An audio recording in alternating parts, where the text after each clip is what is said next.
The wind was cold and sharp as blades. On a ruined alien planet far from the central systems, a woman crawled through the darkness, her body shaking, her feet bare and cut. Her skin, pale and rough like stone, was covered in dirt and dried blood. Her long, thin hair was tangled with dust and leaves. She wore only a torn blanket wrapped around her shoulders, barely hiding the blue glow pulsing softly from under her ribs. Each breath she took was hard, like knives stabbing her lungs. She was starving. Hunted and afraid, behind her, loud footsteps echoed in the night, heavy, robotic, getting closer. She didn't look back anymore. She had no strength to run, no energy to cry. She had only one hope left, a small dot blinking on her stolen map. A human outpost, deep in the northern mountains, isolated and forgotten by most. She had walked for 2 days without food or water, only surviving because something inside her refused to die. Not for herself, but for what she carried inside her. Her body was weak, but her hands gripped the frozen ground as she reached the metal door. It stood strong and silent in the rock wall, a single red light glowing near its side. She lifted her arm with all the strength she had left and knocked. No answer. She knocked again, slower, weaker. Then she whispered, barely loud enough to hear, "Please, human, save me." Inside the cabin, Jack was sitting with a hot drink, reading an old book on his datapad. He lived alone here, away from war, from people, from lies. He had once been a soldier, a hard one, full of orders and pain, but now he just wanted silence, peace, and nothing to do with aliens. When the knock came, he froze. No one visited here, not in months. Not ever. He checked the sensors, saw a body slumped at his door. Not a threat, not armed, not a trap. He opened the door anyway, rifle in hand. And what he saw made him blink twice. A woman, alien but not hostile looking, thin as bones, shivering and bleeding, fell into his arms. He didn't speak, just carried her inside like a ghost. She was cold, burning with fever, her pulse weak. Jack lay her on the couch, threw a blanket over her, and scanned her with his old med kit. The results were strange. Her vitals were unstable, but something under her rib cage glowed faintly. It wasn't a normal organ, not something natural. Jack sighed and looked at her face. She was breathing slowly. He should throw her out. That's what he told himself. She could be dangerous or worse, wanted. But something about her face, so tired, so full of pain, made him stay still. She slept for hours, while he watched her, thinking what to do. When she finally woke, her eyes opened fast, like someone escaping a nightmare. She sat up quickly, too fast, and nearly fell. Jack caught her by the shoulder and said softly, "You're safe here. For now." She looked at him, eyes wide, glowing with fear and confusion. Then, without warning, she grabbed his hand and said, "I need your help, please. I have no time." Jack pulled his hand away, cautious. "What kind of help?" he asked coldly. She looked down at her chest, then back at him. I need you to put your seed inside me," she whispered. Jack stared at her, shocked. "Excuse me?" he said, almost angry. "I'm not joking," she said, her voice weak, but serious. "I was changed, experimented on. They put something inside me. It's not finished. It needs human seed to live." Jack shook his head, backing up. "This is insane," he muttered. She stood, shaking, and pulled aside her blanket. Underneath, a strange mark glowed on her rib cage like a living machine. It pulsed with soft blue light, like a heartbeat. "I will die soon," she said, "and so will what's inside me. Unless you help." Jack didn't answer, didn't move. He had seen many strange things in war, but this was beyond anything. "Why me?" he asked, voice low. "Because only a human can finish what they started," she said, tears in her eyes. "I escaped the lab. I came this far. I followed the map, just to find you." Jack turned away, heart heavy. Outside, the wind howled again, and a red light blinked on his wall. A bounty signal someone was looking for her. He looked back at the woman, now curled on the couch, holding her belly, glowing. softly, and he whispered to himself, "What the hell have you brought to my door?" Jack didn't sleep that night. He sat in the corner chair, rifle across his lap, eyes never leaving the strange woman on the couch. She had fallen into a deep sleep, breathing slow but uneven, her glowing chest rising and falling in strange patterns. Jack had seen wounded soldiers, broken robots, alien creatures, but this was different. The glow wasn't just light, it pulsed like it had thought. The scanner showed no normal organ there, just a swirling mass of energy, like a tiny sun trapped inside. Her words kept echoing in his mind. "I need your seed, or we both die." He wanted to forget them, to pretend she was just another lost soul, someone he could hand over to the authorities. But there were no authorities out here, just snow, silence, and shadows. At dawn, she woke slowly, blinking as light from the window touched her face. Her body trembled, but her eyes met his. "Calm but tired, you didn't run," she whispered. Surprised, Jack said nothing, just grunted and tossed her a protein bar. She caught it with weak hands, unwrapped it, and bit into it like a starving animal. She ate without shame, crumbs falling onto her lap. After finishing, she wiped her mouth with her arm and whispered, "Thank you." Jack stood and walked closer, arms crossed. "Tell me everything," he said firmly. "No lies," she nodded, her voice low and slow, like someone remembering something painful. "I was taken by the Black Labs, deep under the Kaleri system," she said. "They wanted to create life, powerful life. Using human spark, they forced me," she said, shaking. "Changed my body, made me carry a seed from an extinct species. But it didn't grow until they discovered human DNA reacts with it. It's not just flesh. It's emotion, connection." Jack frowned, trying to understand. "You're saying the thing inside you needs me to live," she nodded. "Not just you, but someone like you, a human with strong will, deep pain, something they called the echo." He stepped back, breathing heavier. "What happens if I refuse?" he asked. She looked down, her hands pressing against her chest. "Then it dies. And I die too." "And if it lives?" Jack asked, narrowing his eyes. She looked up slowly. "Then a new being is born. Something ancient. Something that may save or destroy worlds." Jack laughed bitterly, shaking his head. "This is madness."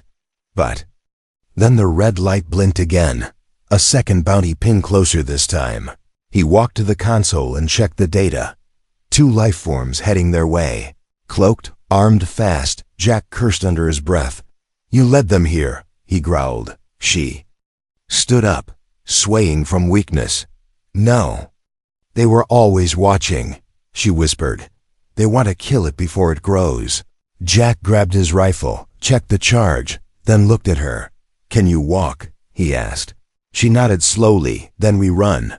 They exited through the back tunnel, cold air biting their faces. The snow was deep, but Jack pulled her along with surprising care. They reached a nearby cave, one he had used during training, now frozen and forgotten. Inside, they lit a small fire, and Jack sealed the entrance with a false rock door. She sat close to the flames, rubbing her arms, still shaking. "I don't have much time," she said softly. "It's accelerating." Jack knelt beside her, looking at the glowing mark on her chest. It was brighter now, and it pulsed in rhythm with her heart. Then something happened, something strange. He touched her hand just to check her pulse, and the vision hit him. Stars, millions of stars, spinning through his mind. He saw burning ships, crying children, a black sun rising. And then he saw her, standing in the center of it all, holding a child made of light and fire. Jack gasped and pulled his hand back, eyes wide. "What was that?" he whispered. "Our future," she said quietly. "Or our end." He sat back, breathing hard. Everything inside him screamed to run, to hide, to pretend this wasn't real. But something deeper, older, pushed him forward. She reached for his hand again, gently this time, and said, "You were chosen. Not by me, But by it, Jack didn't answer, not yet. But he didn't pull away either. Outside, silent shadows moved through the snow. Trackers blinking red. Inside, a broken woman and a lone human sat beside a dying fire, their fates beginning to twist together, and deep within her chest, something ancient stirred, waiting to be born. The sky above the mountains turned red as two dark shapes cut through the air like shadows with wings. Their engines were quiet, too quiet, made for hunting things that didn't want to be found. Below, deep inside the frozen cave, Jack stared into the fire with hard eyes, his rifle beside him, his thoughts somewhere far away. The alien woman sat quietly across from him, her knees pulled up to her chest, hands wrapped tightly around her legs. Neither spoke for a long time. Only the soft crackle of fire and the occasional drip of melting ice filled the silence. Then, sudden static hiss broke through the quiet. Jack reached for his old comms unit, the one he hadn't used in years. It lit up on its own, glowing red. A voice came through, not a person. Not quite. It sounded artificial, cold, but twisted with occult hunger that felt alive. Human male. "Surrender the vessel," it said. "She carries Forbidden's life. End her and be rewarded." The woman looked up sharply, eyes wide with fear. Jack didn't answer the voice, just smashed the device against the cave wall, breaking it into sparks. She stood and stumbled toward him, grabbing his arm. "They found us," she whispered. "They're close." "I can feel them." Jack nodded slowly. "I know," he said. "I felt them too." Outside, the snow began to fall harder, the wind cutting like a blade. Far above, two figures dropped from the sky, their black suits gleaming under the red clouds. Their weapons humming low, they moved fast, no sound, no tracks, as if the snow itself parted for them. Inside the cave, Jack checked his last thermal grenades, only 3, and his rifle battery was at 30%. He looked at the woman, really looked at her. Her body was weak, but her presence had changed. She no longer looked like a scared refugee. There was something new in her eyes, a strange calm, a glow behind the fear. "It's starting," she said, touching her belly. Jack saw the light again, brighter now, dancing just beneath her skin like fireflies under glass. "If they kill me now," she whispered, "it won't be just death, it will be erasure. Total." Jack placed a hand on her shoulder, firm and steady. "Then we don't let them touch you," he said. Just as he finished the sentence, a rumbling blast echoed from the outer cliffs. The hidden trap Jack had buried weeks ago had gone off. He smiled for a second, but it didn't last. 2 more explosions followed, detonators meant to kill tanks. Yet the hunters still came. He could feel them now, something wrong in the air. Like metal and death had a smell. Suddenly, the woman dropped to her knees, gasping, her hands grabbed at her chest as the glowing mark flared bright blue. She screamed. No, not a normal scream. It was deep, layered, like 3 voices speaking at once. Jack caught her before she hit the ground. Her body shook violently, but her eyes locked onto his. "It's waking," she gasped. "The child is becoming aware." Then the mountain above shook, snow pouring from cracks as one of the hunters fired a sonic charge. Jack cursed and pulled her close, dragging her deeper into the cave's hidden tunnel. They reached a narrow chamber bare, with only old supply crates and a locked blast door. He sealed it just as a black metal spear slammed into the wall outside. Burning through rock like butter, the woman curled against the crates, breathing hard, her skin now glowing along her veins. Jack leaned beside her, heart pounding, mind racing. He had fought battles, bled for generals, killed monsters, but this was new. This was a war for something unborn, something he didn't even understand.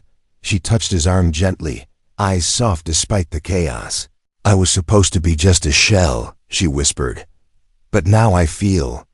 "Fool." Jack didn't speak, but he placed his rifle down, knelt beside her, and took her hand. Outside, the hunters circled, scanning for movement, preparing their final strike. Inside, the glow from her chest grew stronger, filling the room with Soft, unnatural light.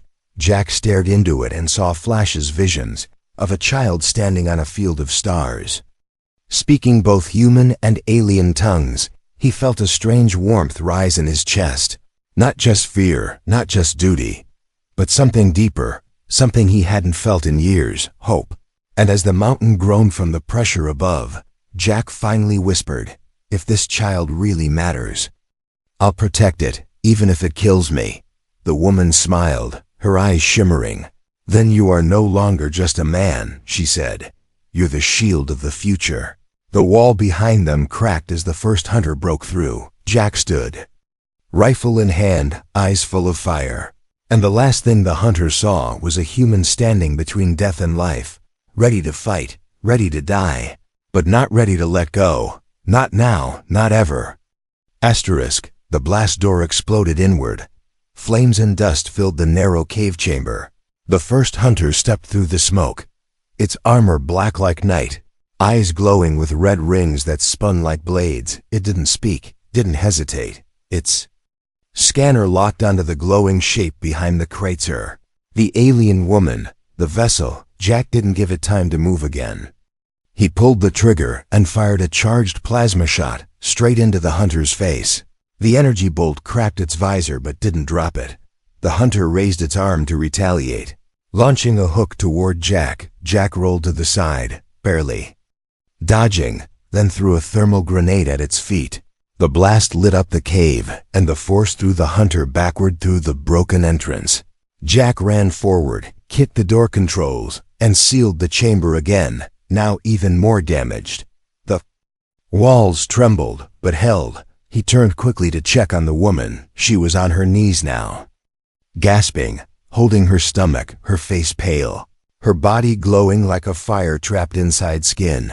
He rushed to her, dropped to the floor, and held her steady. "Tell me what's happening," he said, trying to keep his voice calm. Her eyes fluttered, open, glowing with a soft sky blue light. "It's not just growing," she said.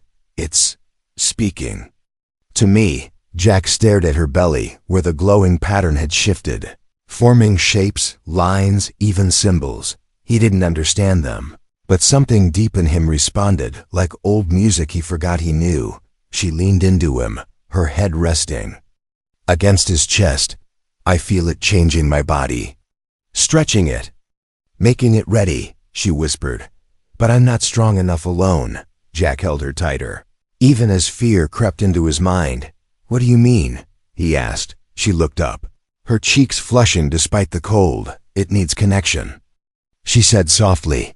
"True connection." "Between us," Jack frowned, confused. "I already saved you." "I'm protecting you now," he said. She shook her head slowly. "Not that kind," she said. "Not survival. It needs something deeper." Closer, Jack stared at her glowing skin, her trembling lips, and suddenly he understood. He backed away for a second, unsure. "You mean intimacy," he said, voice uncertain. She nodded slowly, ashamed but honest. "I didn't ask before because I didn't want to force you," she said. "But now, if the bond doesn't form, the child may die before it ever lives." Jack turned away, pacing, heart pounding. He had seen strange things in war, had done things he didn't want to remember. But this was different. She wasn't asking for pleasure, or control, or lies. She was asking for life. Not her something greater. Jack looked back at her.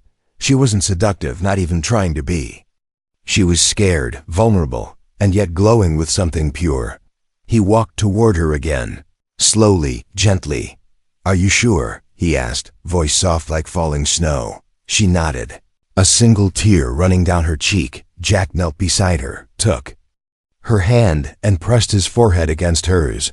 The glow between them sparked, then connected. Suddenly, both of them felt it. Memories not their own, feelings blending, heartbeats matching. She gasped and clung to him as her body warmed and calmed.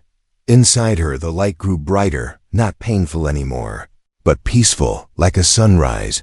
Jack felt her emotions inside his chest, and she felt the pain, the loss, the guilt, the silence he carried for years.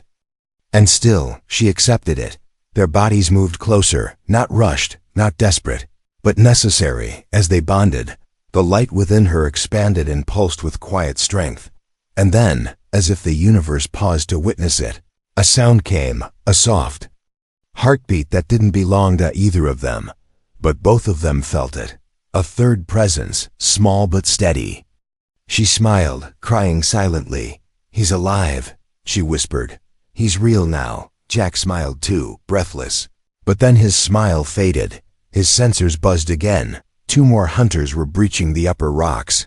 He grabbed his gear, stood, and faced the broken wall. He turned to her one last time, touched her glowing chest, and said, "No matter what happens, you protect him." She nodded, still glowing. Stronger than before, Jack picked up his rifle, his eyes now calm, no longer filled with doubt. Outside, the mountain shook once more. Inside, life had begun, and the man once broken by war had become the shield of something far bigger than himself. Snow fell harder now, but it didn't feel like snow anymore. It felt like time was running out, falling fast and heavy, melting on metal and skin. Jack stepped out of the cave into the blizzard, his rifle warm against his chest, his boots crunching the frozen ground with purpose. Behind him, deep in the cave's warmth, the alien woman curled around her glowing belly, whispering softly to the life inside her. He had done what she asked, what fate demanded, and now something new breathed within her. Half her, half him. All unknown, but it wasn't safe yet, not even close. Jack didn't have a plan, only instincts, old soldier instincts buried under years of silence. He followed heat trails in the snow, saw broken ice where the hunters had landed, saw burn marks where plasma had missed its target. They weren't machines, not fully. They were something worse, part organic, part synthetic, born to kill, and never questioned why Jack didn't speak, didn't curse, didn't pray. He moved like a ghost, fast and cold, every step taking him closer to death, but farther from regret. A sharp click echoed behind a tree, followed by a soft blue flash. He dropped, rolled, fired. The hunter that had been aiming for his skull now had a hole in its chest the size of a fist. It twitched, hissed, and collapsed in a heap, metal and flesh. Steaming in the snow, Jack didn't stop. Another one jumped from above, slamming into him, knocking the rifle away. They rolled through the snow. FISDS striking, claws digging. Jack grunted, grabbed a stone, and smashed it into the hunter's visor again and again. The glass cracked, then shattered, revealing an alien. Eye-red, terrified, almost human, Jack didn't pause. He plunged his knife through the thing's throat and kicked it off him. He breathed hard, steam pouring from his mouth like smoke from a fire that refused to die. He staggered back toward the cave, blood dripping from his nose. The moment he stepped inside, he felt the warmth, not from the fire, but from her. She was glowing like a star now, her skin marked with symbols that weren't there before. She looked up, her eyes soft but glowing. "You're hurt," she said. Jack nodded, wiping blood from his chin. "But you're safe," he said. "That's what matters." She looked down at her belly, smiled faintly, then frowned. "He's not calm," she whispered. "He senses the death outside. He feels your pain." Jack stepped closer, knelt beside her, took her hand in his. "I don't know what this thing is," he said quietly, "but I'll protect him." "No," she said, "not a thing." A child, Jack stared into her eyes, and for the first time since she arrived, he saw something beyond survival. He saw love, not the romantic kind, not yet, but something deeper, trust, born through pain and fire.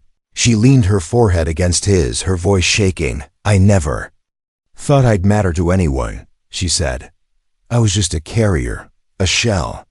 But now with you, I feel like a person." Jack didn't know what to say, so he just held her, gently, while the storm outside roared louder. Suddenly, a light blinked in the back of the cave, an old console coming to life. Jack stood, confused, and tapped it. A small message appeared in alien code. He didn't understand it, but the woman did. Her face turned pale. "They're calling for reinforcements," she said. "Big ones. This planet won't survive the next drop." Jack clenched his jaw, his mind racing. He looked back at her, then at the cave walls, then at the ceiling. He remembered something, an old mining tunnel just below this chamber, connected to the mountains. "Beyond, I know a way out," he said. "It's dangerous, half collapsed, but if we make it, we'll reach the landing cliff." She looked unsure, afraid. "If we fall," she whispered. "He dies. If we stay," Jack said. "They'll burn us all." She nodded slowly, trusting him. Jack helped her up, wrapped her in thick thermal cloth, held her tightly. With one hand on his weapon and the other steadying her, they began their descent into the dark. The cave behind them cracked and roared as more hunters landed, searching, sniffing, hungry. But Jack didn't look back. He had made his choice. This wasn't just a mission anymore. This was his family now, and he would carry them through the darkness, even if it killed him. The tunnel walls groaned like an old beast waking from sleep. Dust rained from the cracks above as Jack guided her through the narrow path. The air was thick and stale, but deeper inside it carried something strange, something warm. He kept one hand on her back, steady and firm, the other on his weapon. She moved slowly, her steps careful, one hand always pressed to her glowing belly. They didn't speak, but the silence between them felt louder than words. The tunnel curved left, then right, deeper into the forgotten earth. At times Jack had to kick aside rusted cables or broken metal beams to clear the way. Behind them, the explosions above got smaller, but the ground still rumbled every few minutes like distant thunder. Suddenly, she stopped walking and leaned against the wall, her face pale and her breathing fast. Jack rushed to her side, panic rising in his chest. "Is it starting?" he asked. "Is it coming now?" She shook her head, barely. "No." "He's speaking," she whispered, not with words, but with feelings. Jack looked at her belly and saw it glowing again. Not just blue, now gold, green, and white like the colors of a sunrise. She held her stomach tightly, and tears filled her eyes. "He's scared." "But not of death," she sighed. "He's scared of me." Jack frowned, confused. "Why?" he asked. She closed her eyes and shook her head. "Because I was trained to reject emotion," she whispered. "I was a vessel. They erased love from me. But now he feels your heart, not mine." Jack stepped forward, gently took her hand, and placed it over his chest. "Then feel mine too," he said. "Borrow what I have. I'll carry you both." Her eyes widened as the glow from her belly spread through her arms, into her fingers, and into his skin. And just like that, they were connected. Jack's knees buckled, his eyes rolled back for a moment. Visions hit him like lightning. He saw a massive city made of crystal, burning from the skies. He saw the woman, standing in the flames, her face blank as soldiers dragged her away. He saw metal tubes, cold beds, experiments, pain, silence, and more silence. And then he saw her now curled in his arms, trembling, yet alive. When he opened his eyes, he was crying without knowing why. She looked at him like she saw something new in his face. "You've suffered too," she whispered. "That's why he chose you." Jack helped her stand again, steadier now. But the tunnel ahead was no longer quiet. From the shadows beyond, faint clicking noises echoed forward, metal on stone. The hunters had found another entrance, and they were closing in. Jack moved faster, guiding her through collapsing beams and dark, narrow gaps. They reached a wide chamber that once held mining gear, long dead and covered in roots. At the far side, a shaft led upward. Light filtered in from above, pure and golden. The surface, but the climb was steep, almost vertical. Jack cursed under his breath, then looked at her. "I'll go first, pull you up," he said.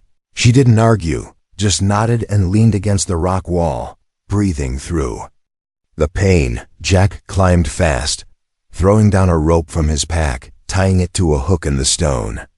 He lowered it, and she grabbed on weakly. Step by step, she rose, her feet scraping the rock. her hands trembling, halfway up, her body shook violently. She cried out, and the light from her belly flashed so bright that Jack nearly lost his grip. "What's wrong?" he shouted down. She looked up, her eyes wide with fear. "He's changing," she said. "Fast." Too fast. Her skin shimmered with strange patterns, like ancient writing, alive and glowing. Jack pulled harder, hand over hand, sweat pouring from his face. She reached the top just as the hunters entered the chamber below. One of them fired. That beam missed by inches, slicing a chunk of stone beside them. Jack grabbed her and rolled behind a large rock, covering her with his body. Another blast hit the ceiling, and the shaft collapsed behind them. The path was gone, buried forever. Jack looked down at her, both of them covered in dust and blood. But she was smiling. "I can feel him. He's no longer scared," she said. "He knows you'll protect us." Jack couldn't speak, couldn't breathe. He looked at her belly, where a small heartbeat now glowed bright and steady. And for the first time, the voice of the child entered. His mind, not words, not thoughts, just warmth. A feeling that said one thing clearly, "Father."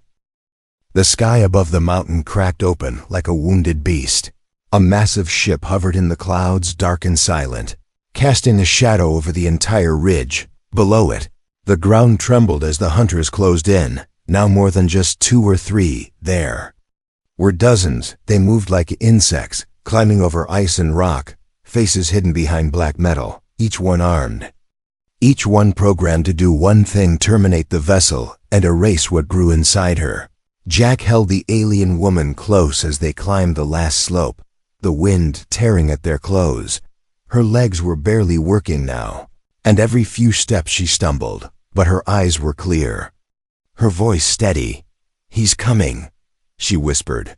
"He's almost here." Jack looked up toward the landing cliff, where his old emergency beacon still blinked slowly in the cold.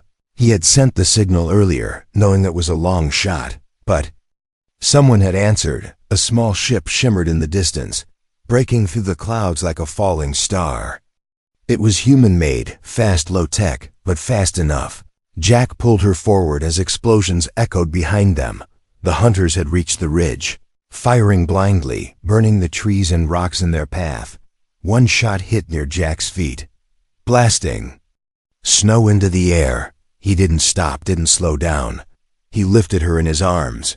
Even though his legs screamed from pain, she cried out again, her body arching, the light in her belly pulsing faster than ever. "It's happening," she gasped. He's not waiting. The birth was starting, and the enemy was less than a minute away. Jack reached the landing pad just as the rescue ship lowered its ramp. He ran up the ramp, lasers hitting around them, sparks flying from the metal. Inside, the pilot yelled, "We have to go now." But Jack ignored him and laid her down in the medbay. Holding her hand, she screamed once more, and the light from her chest lit the whole room like a second sun. Then everything went still, silent. Then one heartbeat, then another, then a cry. Soft but strong, echoing through the ship like music from a forgotten world. Jack looked down, tears in his eyes. In her arms was a child, small, glowing, his skin smooth like glass. His eyes already open, already aware. The alien woman stared at the baby, her face full of disbelief and wonder. "He's beautiful," she whispered. "He's perfect." The ship shook violently as the enemy vessel above fired its first real cannon. The pilot screamed over the comms, "We won't survive another hit." Jack stood, still shaking, and looked at the baby. Then he looked at her. She was fading fast, her body weak from the energy used in the birth. She grabbed Jack's hand, pulled him close, and said, "You have to take him." "No," Jack said. "We stay together." She shook her head, smiling through tears. "You're the part of him that gives hope," she whispered. "I was only the door." The ship shook again, warning lights flashing red across the walls. Jack knew what he had to do.